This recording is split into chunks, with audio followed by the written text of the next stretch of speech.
জয় গুরু। শ্রী লীলা চিন্তা কিঙ্কর জনার্দন চট্টোপাধ্যায়, আদিলীলা প্রথম অধ্যায়। আজ সংক্ষেপে শ্রী ঠাকুরের আবির্ভাব লীলা এবং বাল্যলীলা আস্বাদন করা হবে। আবার এলেন তিনি, যিনি বারবার এসেছেন এ ধরায় ধরি নরাকার। এ বিশ্বের দুঃসময়ে বৈকুণ্ঠ ত্যাগী, অধর্মের গ্রাস হতে ধর্ম রক্ষা লাগি। দুরাত্মা দুষ্কৃতিগণে করিতে বিনাশ, সাধুজনে প্রদানিতে অভয় আশ্বাস। এবার এলেন তিনি মাতুল আলয়ে, আনন্দ লোকের শুভ বার্তা সাথে লয়ে। গঙ্গার পশ্চিম তীরে গ্রাম কেওটাতে, বসন্তের ষষ্ঠ দিনে 8টা 1 প্রাতে, বঙ্গীয় 1298 সনে বুধবার কৃষ্ণা পঞ্চমীর শুভক্ষণে। মাতুল আলয়ে দীর্ঘ প্রতীক্ষার পর এলো সেই দেবশিশু আলো করি ঘর। শুনি মহা আবির্ভাব শুভ সমাচার, অপার আনন্দে পূর্ণ চিত্ত সবাকার। জ্যোতিষী প্রমাতামহ বিলম্ব না করি, জাতকের ভাগ্যফল দেখেন বিচারি। গ্রহ সন্নিবেশ হেরি কহেন তখনই, ওরে তোরা সবে তরা কর শঙ্খধ্বনি। মোদের ত্রিকটিকুল উদ্ধারের তরে এসেছেন মহাজন আমাদের ঘরে। এসেছেন উদ্ধারিতে জগৎ সংসার, এসেছেন হরিবারে পাপ সাবাকার। সমুদ্র হিমাচল করি পর্যটন, করিবেন ইনি সদা কৃপা বিতরণ। যখন যেথায় রবে এ শিশু মহান, অন্য ক্ষেত্রে পরিণত হবে সেই স্থান। যখন যেথায় এর হবে অবস্থান, অন্য ক্ষেত্রে পরিণত হবে সেই স্থান। সিধাম ডুমুরদহ নহে বেশি দূর, গঙ্গা তীরে পিত্রালয় সেথায় শিশুর। এরপরে ডুমুরদহের সংক্ষিপ্ত বর্ণনা দেয়া হয়েছে। আর শ্রী ঠাকুরের পিতা শ্রী প্রাণহরি চট্টোপাধ্যায় এবং মাতা মাল্যবতী দেবীর কথা বলা হয়েছে। ঠাকুর তারপর মামার বাড়ি থেকে ডুমুরদহে ফিরছেন। বালকের আগমনে ব্রজনাথ নিকেতনে আনন্দের বহিল প্লাবন। কোলে নিতে কারাকারি করে সবে নরনারী, আনন্দে অধীর সর্বজন। বালবৃদ্ধ নির্বিশেষে গ্রামবাসীগণ এসে যোগ দিল আনন্দ উৎসবে। আশীর্বাদ করে কেহ, কেহ বা সোহাগ স্নেহ, দীর্ঘায়ু কামনা করে সবে। ধন্য ডুমুরদহ বক্ষে বহ অহরহ, সে চরণ চিহ্ন চমৎকার। বারেক যে শ্রীচরণ পরশিয়া জীবগণ, তরে যায় ভব পারাবার। এরপর শ্রী ঠাকুরের 1 বছরের সমাধির কথা আস্বাদন করা হবে।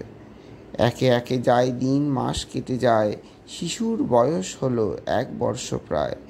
একালে ঘটনা এক বিচিত্র মধুর, দিল কিছু পরিচয় স্বর্গীয় শিশুর। মাতুল আলয়ে অষ্টপ্রহর শ্রীনাম, হরিনাম সংকীর্তনে মুখরিত গ্রাম। নামে প্রেমে মাতোয়ারা গৃহবাসীগণ, মাতোয়ারা সমবেত শ্রোতাগণন। শিশুকোলে মাতামহী শোনে নাম গান, অকস্মাৎ হলো শিশু অসার অজ্ঞান। বিনা মেঘে কি ভীষণ হলো বজ্রপাত, বিষাদে দিদিমা শিরে হানে করাঘাত। কি করিবে কেহ কিছু ভাবিয়া না পায়, অসহায় নরনারী করে হায় হায়। নামের আসর ছাড়ি আসিল বাহিরে, সাধক প্রকৃতি মূল গায়ক অচিরে। কহিল, মা কান্নাকাটি করো কি কারণে, দেখাও তো একবার দেখি বাছাধনে। ভরসার সুর শুনি কণ্ঠস্বরে তার, মাইগণ নিবেদন করে এইবার। এসো বাবা, দেখো কিবা হয়েছে শিশুর, রোগ জ্বালা এই বেলা করে দাও দূর। এক দৃষ্টে অচৈতন্য শিশুরে হেরিয়া, কহে পরে শ্রদ্ধা ভরে ভক্ত কীর্তনিয়া। এ নহে তর্কা কিংবা সাধারণ ব্যাধি, শুনিতে শুনিতে নাম হয়েছে সমাধি। দেখিতেছি সমাধির সকল লক্ষণ, ছুঁয়ো না মা কেউ যেন ছেলেকে এখন। তরা করে দাও মোরে পুত গঙ্গা জল, শুদ্ধ হয়ে যা করার করিব সকল। গঙ্গাবাড়ি শিরোপরি করিয়া সিঞ্চন, শিশু সন্নিকটে শীঘ্র করিল গমন। কানের কাছেতে শুরু করে দিল নাম, দুইটি অক্ষরে মন্ত্র রাম রাম রাম। দস্যু হয়েছিল মুনি যে নামের বলে, যে নাম প্রভাবে শিলা ভেসেছিল জলে। ভবব্যাধি যায় দূরে যে নামের গুণে, শিশু সংজ্ঞা পেল আজি সেই নাম গুণে। স্বল্পকাল মধ্যে মেরি ডাগর নয়ন, দেখে তারে আছে ঘিরে আত্মীয় স্বজন। ভিড়েতে ঘাবড়ে গিয়ে শিশু তাড়াতাড়ি, দিদিমারে জোর করে ধরিল আঁকড়ি। স্বস্তি নিঃশ্বাস ছাড়ে নরনারী দল, মূল গায়নের মুখ আনন্দে উজ্জ্বল। কহিল সে অবশেষে শুভাকাঙ্ক্ষীগণে, এ শিশু সামান্য নয় রাখিও স্মরণে। যে নৈনি কোনো মহাপুরুষ নিশ্চয়, বহু ভাগ্যে তব গৃহে হয়েছে উদয়।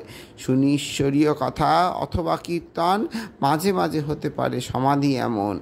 তখন তোমরা যেন পেও নাকো ভয়, করিও না স্পর্শকে কেহ সে সময়। উচ্চকণ্ঠে রাম রাম করিও সকলে, চলিতে শিখেছে শিশু। উচ্চকণ্ঠে রাম নাম করিও সকলে, ভালো হয়ে যাবে ছেলে দেখো মা তাহলে। তো এইখানে মাধব স্বামীজি একটি কথা বলতেন যে মূল গায়নের এই উপদেশ মাধব স্বামীজি ও অন্যান্য সেবকরা বহুবার পালন করেছেন। কারণ ঠাকুর মুহুর্মুহু সমাধিস্থ হতেন এবং যখনই সমাধিস্থ হতেন তখন রাম নাম করে তাকে প্রকৃতিস্থ করা হতো। প্রভুরে না যায় জানা তার কৃপা বিনা, কর কৃপা নিজ গুণে চরণে প্রার্থনা। আস্বাদিতে লীলা তব অমৃত সমান, দাও শক্তি দাও সত্য পথের সন্ধান। মহাবীর বাব লীলা করিয়া স্মরণ, দাস জনার্দন বন্দে প্রভুর